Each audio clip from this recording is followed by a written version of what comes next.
Municipal Watch, bringing your local issues on the national agenda. SAFM, leading the conversations that move us.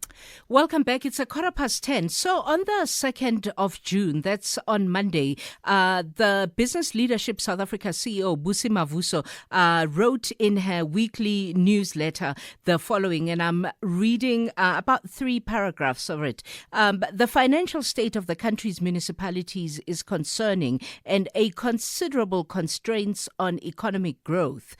In the Auditor General's AG report for the 2023-24 year, Cape Town was the only metro to receive a clean audit, with Buffalo City, Tshwane, Mangaung and Nelson Mandela Bay getting qualified audits indicating material failures in their accounts. Johannesburg, eThekwini and Ekurhuleni received unqualified audits, but with findings indicating that their accounts are reliable, but that some matters need attention. Mavuso details. The worst opinion of an auditor, a disclaimer, means the auditor has not been able to form an opinion on the financial statements at all. 16 of our municipalities get that serious censure, she points out. And she posted that the state of financial management is also aligned with the poor level of basic delivery. And I close quote then on that. And that is in many ways linked to also what the Auditor General said, right?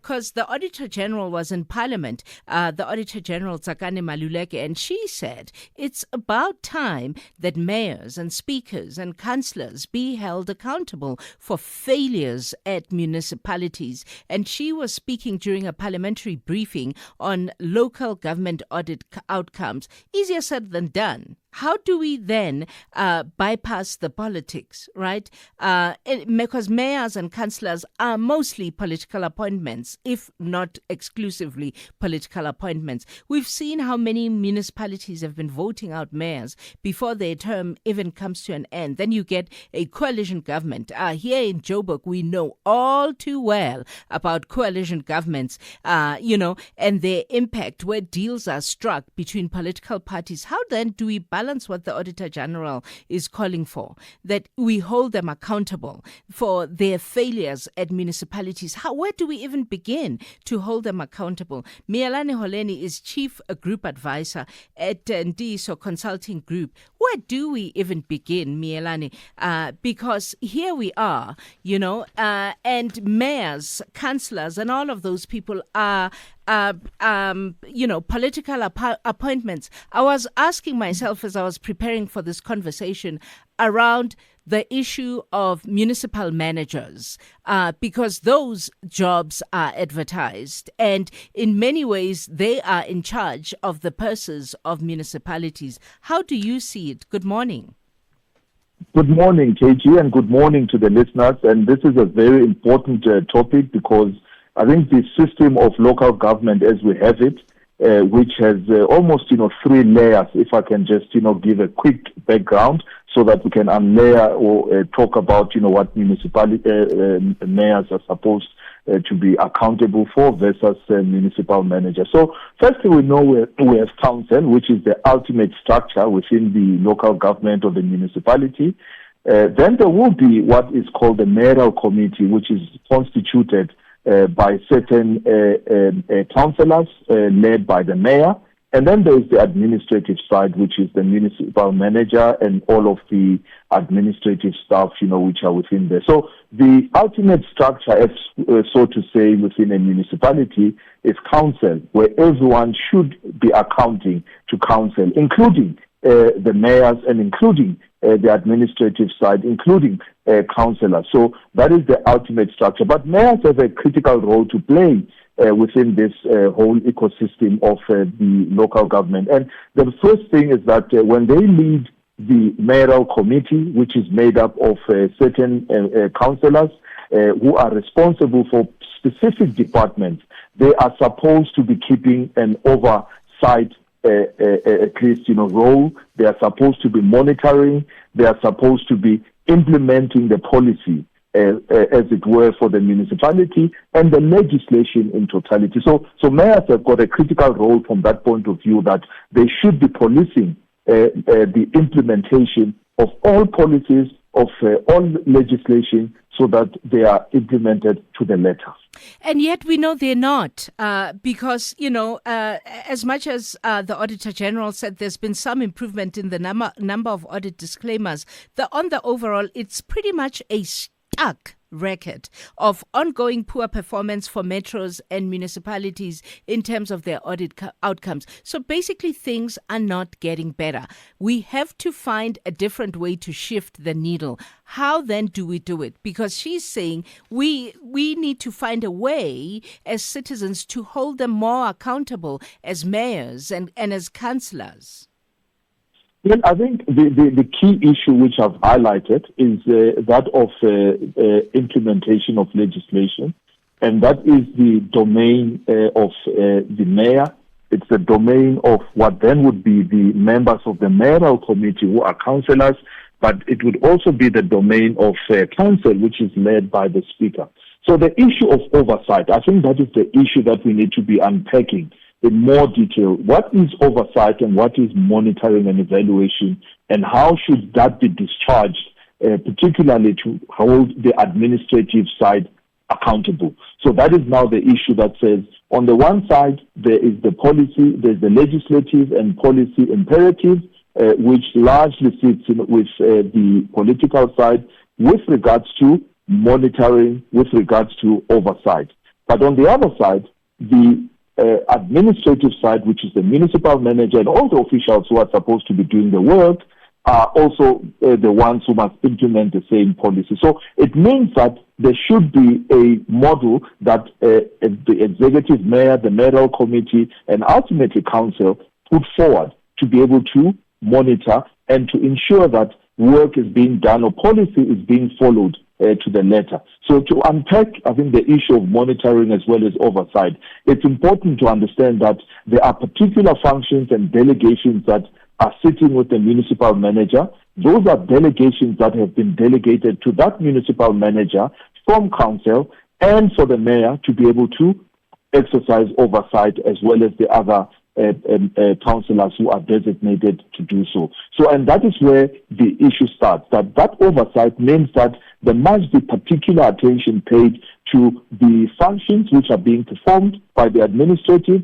There must be particular attention paid to the results that are coming out, to the reports that are being written, as well as to be on the ground, to be able to exercise that oversight and to see for themselves as the political or executive mayors and councillors and MMCs that indeed the work is being done to the satisfaction of the community, because they are responsible to, in fact, they account to the community as the executive mayor, the members, the councillors, and so on. But in a way, the administrative side must then account to council ultimately. So it is that requirement that must to ensure that the right kind of information is being consumed, is being produced, is being addressed, and all of the corrective action is taken with regards to whatever the things that may be misaligned according to what the administrative side must be discharging. Yeah, but I don't think there's disagreement on what the administrative side must be discharging. And I don't think there's even disagreement on the role that mayors must play in terms of monitoring and oversight. In fact, even the legislation is clear. The legislation says, when it describes what the responsibilities of mayors and councils and executive authorities are, it says it is the diligent and effective implementation of these responsibilities that are lacking regards governance and institutional capability. And you just described them beautifully, but you and I know as South Africans, I don't know where you live. I live in Johannesburg, where there's depending many times on what season it is, there is a new sort of coalition government that's taking over the city, and as a result, Johannesburg is the way that it is today. And Johannesburg in itself, in fact, if I can look at the numbers that are in front of me, Johannesburg is actually top of the list with about 2.76 billion rand in unauthorized expenditure, followed closely by the city of Tshwane with 2.15 billion rand. So we are stuck in this perpetual loop, right? In this perpetual loop over and over again of municipalities that, one, do not deliver services in the way that they're supposed to deliver services, and yet they're empowered by the law, right, to deliver those services and no longer even account fully, some of them, to the Auditor General. And when they do account, some of them get those findings that I described at the beginning of the introduction. So what do we do? How do we change the perpetual cycle? So I think that now to get into the specific mechanisms which are available for if I may, the political side in totality, which is council, councillors, executive mayors, and members of the mayoral committee. There are committees that they are supposed to be setting up. Some of them, we can loosely call them Section 80 committees, but those are oversight committees. But there's one particular and very important committee, which is the Municipal Public Accounts Committee. It's the equivalent of SCOPA at the national as well as the provincial level. And that committee is one that must be looking at all of the financial transactions that may be irregular, may be misaligned, to the spending. There may be whistleblowing that may have come through. But that committee should be looking at all of the financial matters of the municipality and looking at them not just, to gloss over what has been done, but to understand and to question and to seek clarity and to seek evidence that all of those items that have been put forward as having been done have been done to the satisfaction. So the Municipal Public Accounts Committee, MPAC in short, is a very important, committee which, if it's functional and it can be functional, it's the one that can start, linking back into how the expenditure is taking place within the municipality. Because the reality is that it's not the political side which is spending the money in reality, but the money is being spent by the administrative side, and ultimately the municipal manager must account. So the MPAC committee is very important because every sitting, or it must have every sitting, but also to consume the right reports, such as your Section 71 reports, which looks at the totality of the transactions that are happening within the municipality, to be able to ask in terms of hold the municipal manager accountable with regards to the payment rate, with regards to implementation of collection mechanisms, with regards to the supply chain side, with regards to the expenditure, the assets that are being purchased, and so on. So there is a full role that is dedicated to managing and looking at all the public accounts issues within the municipalities. Now, this is a committee that must also be at least staffed by someone who is quite literate with regards to accounting, literate with regards to financial matters, and understands, fully how the financial transactions, work in tandem. So that is the first committee that, I can at least put forward as a way of exercising oversight, as a way of exercising monitoring and evaluation within the municipality. Now, if this committee is not functional, it is the start of the breakdown of how the administrative side may at times feel that, there is perhaps no consequences, and they may take the advantage of going ahead and doing things the way that they would want to do things, as opposed to how legislation. So MPAC is crucial with regarding to safeguarding the finances of the municipality. Then you can jump into the audit committee. The audit committee is crucial, which links with what the AG perhaps will have gleaned on all of the issues that she is talking about, because the audit committee then looks at now the aftermath of all of the things that has happened within the municipality, to look at, the findings, to look at whatever the irregular expenditures, to look at, so basically to audit, all of the financial records and items, and to exercise oversight over findings, and to demand answers with regards to findings which have not been addressed adequately. To look at, the evidence, to look at, the information that is being supplied, and so on and so forth. So I've just mentioned at least, two particular structures which are very crucial, which do not require a buddy system, if I may put it in those loose terms. Yeah, but even the ones that don't require a buddy system, the issue of skills, I think you've beautifully put on the table the issue of the skills. I'm gonna go to news headlines, but let's talk to the problem of the issue of the skills, and I'll put a particular municipality on the table as an example. Buffalo City, which is also another one that was highlighted by the Auditor General in Parliament. But we'll continue our conversation with Mielane Holeni, the Chief Group Advisor at Ndiso Consulting Group. It's Municipal Watch Thursday, and we're talking the Auditor General calling for mayors to be held responsible for the work that they do in municipalities. It's 10:31. It's time for the news headlines. Across South Africa, online and on radio. SAFM, let's talk. Good morning, KG. You hit the nail on the head. All those things you said about Johannesburg applies to nearly all the municipalities in South Africa. How Squirrel Ramaphosa can even show his face at all these overseas conferences and conventions and whatever else they're attending, I just don't know. But I would like to know what the solution is to be able to hold our mayors and MMs accountable for lack of service delivery. Makanda has collapsed, totally collapsed, because of that very, very issue.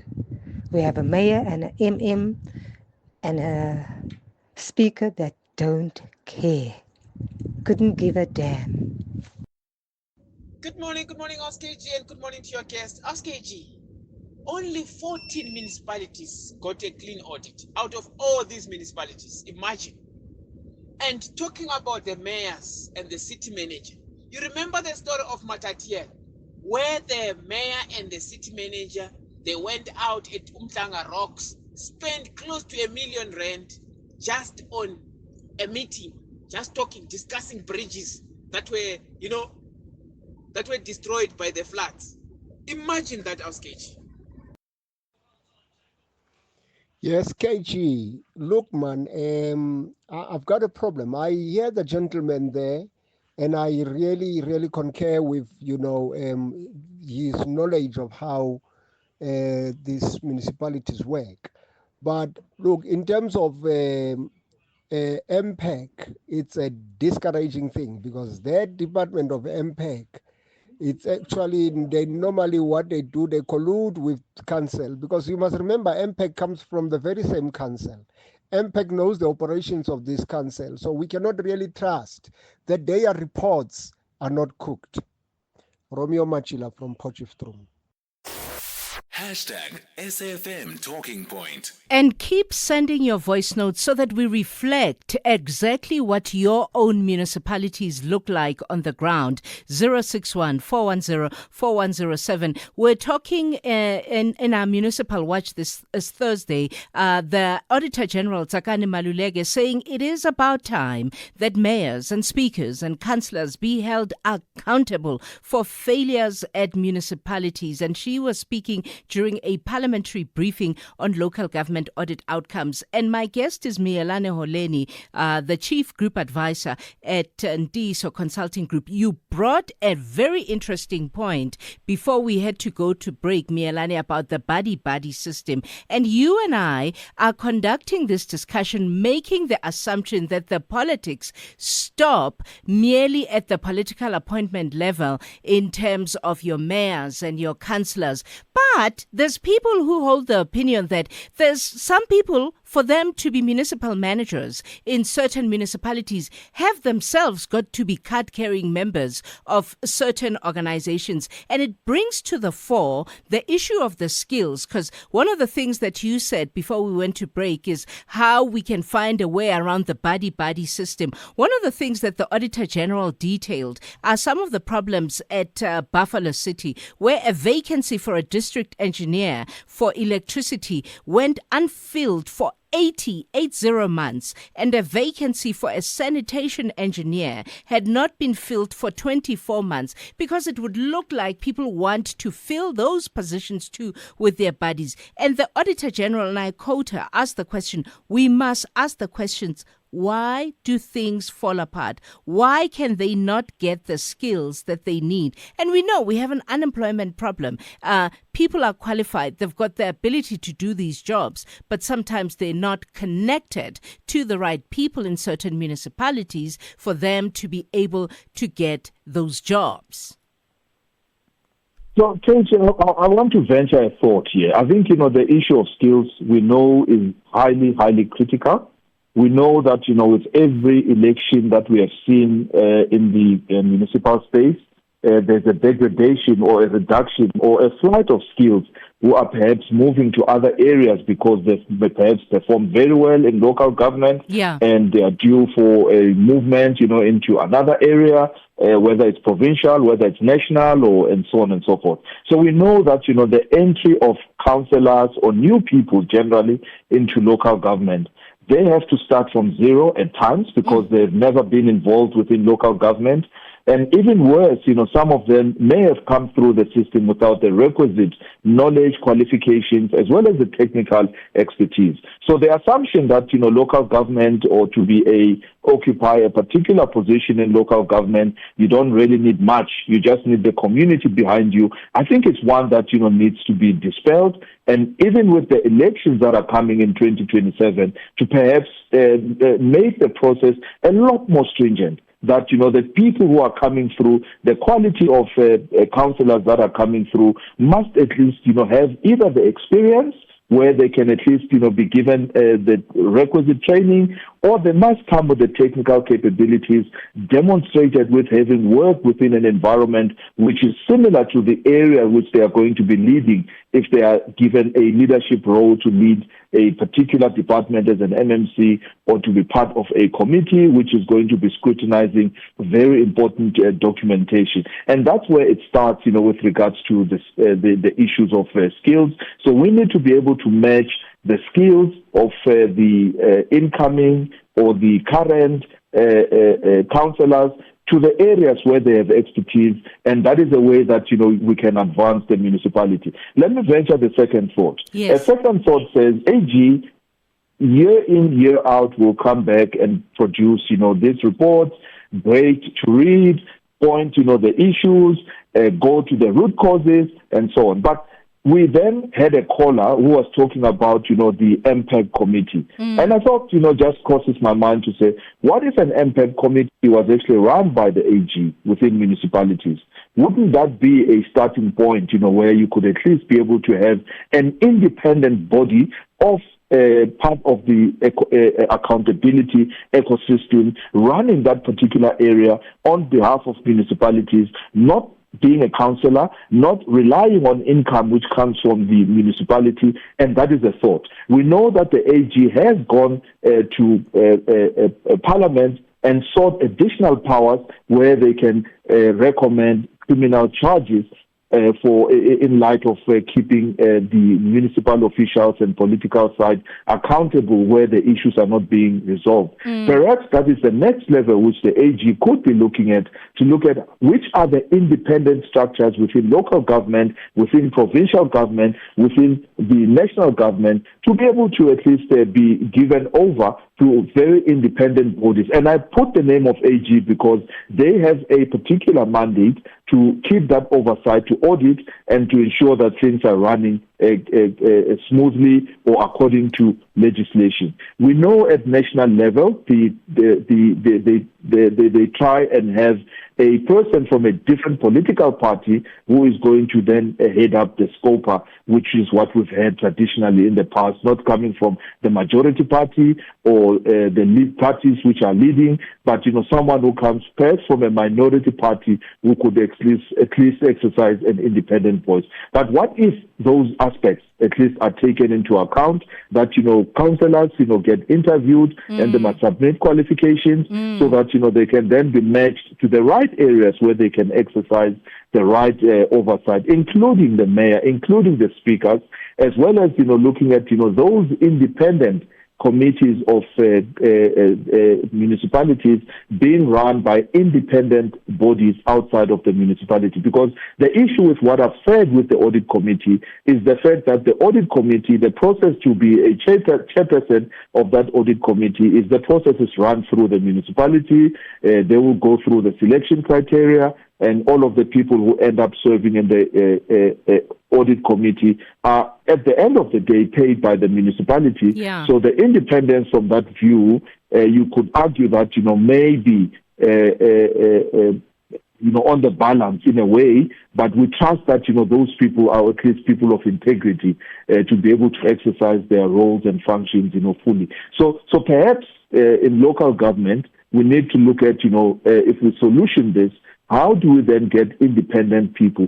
And the issue raised by Busa, shouldn't part of that independent committee have representatives from business, civil society, the structures of state organs of state which are charged with the mandate, so that it becomes a truly independent a body that deals with those aspects which are very sensitive, which perhaps, there may be a sense that, they are swept under the carpet, as the previous caller may have suggested. Yeah, because in her article, Busi Mavuso ultimately says, part of the reason as, she even writes the article as business organization, Business Leadership South Africa CEO, is because service delivery failure often means also that businesses cannot function ultimately.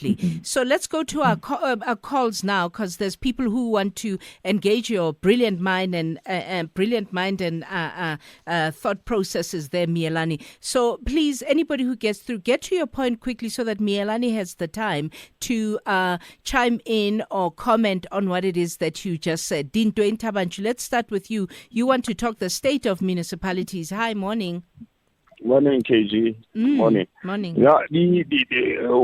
What the Auditor General says, it should not end with mayors and speakers. I think my proposal, and it has been, if people are not held accountable, we'll have these problems that we are having. We've got audit committees, we've got oversight committees.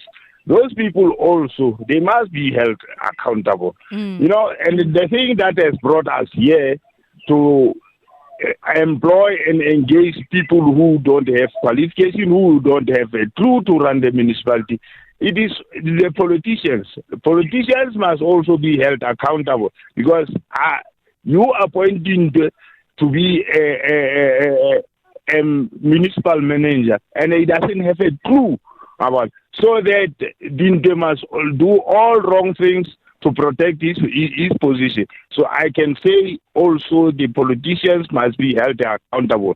From municipalities, provincial government and national government, the politicians or members of parliament, members of legislature, members of the council must be held also accountable, because they are there to oversee the department. Okay. Thank you, Dinto. Butana, you are in Rosebank and you disagree with the Auditor General. Hi, Butana. I really disagree.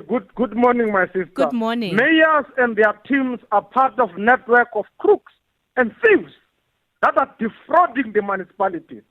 The AG has been given power. They asked for power, that they must collect our money from the CFOs. They've got that power. But I understand why they are reluctant, because they don't want to be like Babete Diogare, to be killed. Let them give in the money from these thieves. Leave these mayors and their teams. I mean, why are they not held accountable by now? If they're supposed to be. It will never happen. The officials that are there, they must be made accountable, and our money must be recovered from them. That is the power that is given to the AG. This proposal is not going to help. Thanks, Butana. Mike in Middleburg, you say the elephant in the room is politics. Hi, Mike. Morning, KG. Thank you for taking my call. Morning. Yes, indeed. We must always look beyond, these political deployees, because behind there are political principals, who through micromanagement instruct these political deployees what to do and what to say. Mm-hmm. I always say there's a written mandate and unwritten mandate. The written mandate, of course, is your manifesto, and as a political head, you are expected to champion it in accordance with the laws that govern us, your Municipal Trust Structures Act, Systems Act, MFNA, and so forth and so on. But also, KG, the unwritten mandate is when you are instructed who to appoint, for service delivery, as a service provider. And that also goes to the extent of who to appoint in key positions. So the politicians that are appointed are answering also to principals that are the ones who are giving directives in terms of what should happen. Yes, indeed, KG, and you dare not defy that instruction. Just to give a practical example, there was a post for youth manager when I was the mayor, and there was this instruction that a certain lady must be appointed. Of course, she was shortlisted like other candidates, and she performed dismally. And yet the instruction was saying this person must be appointed. And what did I do? I instruct the municipal manager not to appoint that person because she didn't, perform according to standards. And the rest is history. The rest is history. You are no longer mayor. Okay, Mike, thank you. So I'm going to go to, thanks, Mike. I'm going to go to break, and then I'll come back with you, Gary in Bloemfontein and Tlantla in KZN, and then allow for Mielane to answer all of your comments. I'll also read some texts that came through via WhatsApp. We'll play some WhatsApps because I suppose that South Africans were all overly invested. We want functioning municipalities because a functioning municipality leads to a functioning city that leads to a functioning country. It's 10:50. We'll be back with more of your calls. Let's have the conversation. WhatsApp voice notes on 0614 104 107. Good morning, KG. I just wanted to inject on the issue of Buffalo City, where but KG actually just said a lot now that I was going to say, is the fact that Eastern Cape is high level of qualified people and very educated people. It's just politics are the biggest problem, where politicians who only want to get friends who would fill their position, who will listen to them on a party line. So not people who are qualified and who are passionate about fixing South Africa's problem. So in the Eastern Cape, there's a lot of educated people. Politics are just the biggest problem that we have at the moment in corruption. Thank you. Let's go from PE. House KG, good morning. I stay in a place in Kimberley which is called Greenpoint. Our place where we stay since in Greenpoint Diamond Park, since the last time when people were voting for councillors, a councillor have never even set foot in our own place. This is what is called, as your guest is saying, monitoring and evaluation. Yeah, nobody takes care. They don't care. Whatever is happening in Diamond Park, the sewage is flowing, but there's a big department of sanitation and sewage next to us, which cannot help us with it. So that's monitoring and evaluation that we know. A councillor, no show. Sewage flowing all over in the streets. Thank you, KG. Bye. My proposal is that hold the people accountable. Every South African goes to the street. Colored, African, Indian, white, Chinese, whoever is a legal resident in this country needs to go tools down. And number two, outsource to a overseas business to handle procurement. It must not be handled by anybody in South Africa. And this is to minimize the risk of fraud and corruption.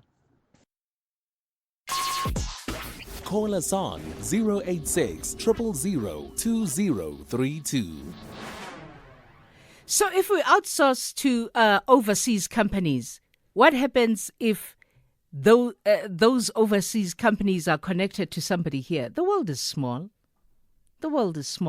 Corruption can be a global operation.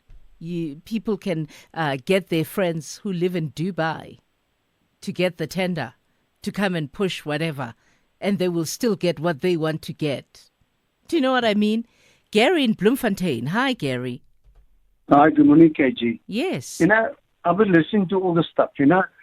That guy from, I don't know where he's from, auditing or whatever, but he's built us thing.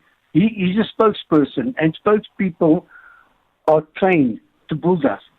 And all I want to say is, why can't we have an auditing firm independently that can audit these municipalities? And, okay, the thing is, I want to know, from managers up in these municipalities, how much do they earn? And from managers down, the people that actually do the work, how much do they earn? What's the disparity between that? Because you got a deputy filling in for a deputy, filling in for a deputy, and filling in for a deputy. No. Yeah. When I worked at SARS, when one of our directors went off, we had to stand in. I wasn't the director, but I had to stand in for the director. And no, this deputy, I mean, we bloated, man. Yeah.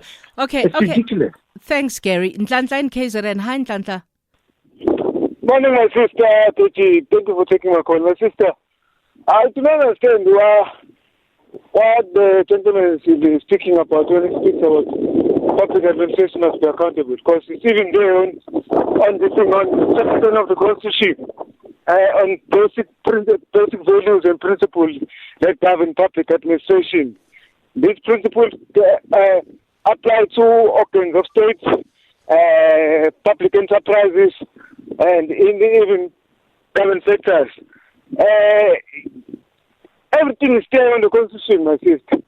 The thing is, who must hold these politicians accountable? And what is the strategic plan to hold them accountable? And the same thing. And you're right, Nhlanhla. Everything is there in the Constitution. But now, how do we make sure that people adhere to what is there in the Constitution and make them account? Mielane, do you want to give me your final thoughts now as we sort of round off and comment on all of those? In fact, before you even comment, let me read you this other suggestion. It says, I suggest that municipal spending should be advertised in a neon notice board at the municipal offices. People waiting to renew their licenses, pay their rates, etc., can see what is being spent, where, how much, plus expected commencement and completion dates. A wide variety of people with varied expertise are sitting in that area. People with a particular interest in a particular area can keep their eyes on the progress. For example, if I live in a suburb where they're going to upgrade my local park on the 1st of July at a cost of 30,000 rands, I can check on the 1st of July if anything is happening at the park, and if there seems to be 30,000 rands worth of maintenance being done, and I can also check if the job is completed on completion date. Another person might be more interested in a bridge being built across the river. Another person might be an expert on the cost of bridges and say that 3 billion is way too much for that little bridge. Municipalities can be held to account on their own undertakings. Salaries should be paid according to a scale on the size of the municipality being administered, not according to what the mayor thinks he should earn. That suggestion from Sheila. I want to get your final thoughts, Mielane. So we have an opportunity now as citizens to follow the local government review paper. We know that the local government, white paper, which was put together those many years ago, I think in 1999, drives what local government is today. But I want to put, a spanner in the works here, in that the system of governance that we have in South Africa was literally carbon copied from the Canadian system. So we have taken all the things that, perhaps, are flawed, even from that particular system. So we now have an opportunity, even as citizens, and even as Sheila would have suggested, that, we come up with all of those different, aspects that we contribute to what the local government white paper or what the new local government must look like, and how it must function and how it must be constituted, and whether you believe that, there must be less political involvement or there must be more political involvement, or whichever way that, it goes. But the point, I think, of what all of the people were raising, I think it goes back, to us to look at what the capability is that must be available at the disposal of local government. And firstly, that capability deals with the leadership, the type of leadership that comes in there, and in totality, even the people who are leading wards, and people who are leading departments, and people who are leading various areas, which goes to the heart of what we've put forward, the skills to have a more stringent process to get in people or positions which are not advertised, to at least, go through that interview process. The second issue is that strategy, which is the IDPs, the SDBIPs, which is the service delivery budget and implementation plans, to also be kept in check. I've also ventured as well with regards to saying, how do you keep those MPECs independent? How do you keep the Section 79 committees independent?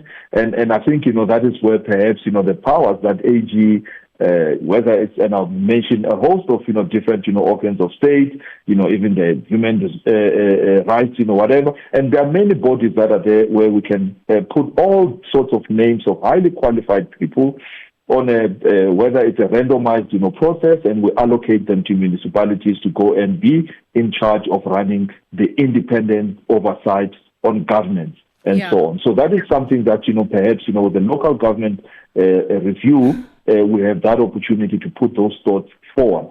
Because of the understanding that, we've taken a system which obviously had its own flaws, and we are trying to make it work, but we now have an opportunity to make it work for the African conditions, not just the Canadian environment. Yeah. Mielane, thank you for your thoughts. Mielane Holeni, by the way, is Chief Group Advisor at Ndiso Consulting Group. He's no spokesperson for any, because I think I heard somebody in one of the calls assuming he may have been. But thank you to Mielane for his insights, for his expertise, and for his thought processes. And this conversation is for all of us around how can we make sure as South Africans that we have functioning municipalities.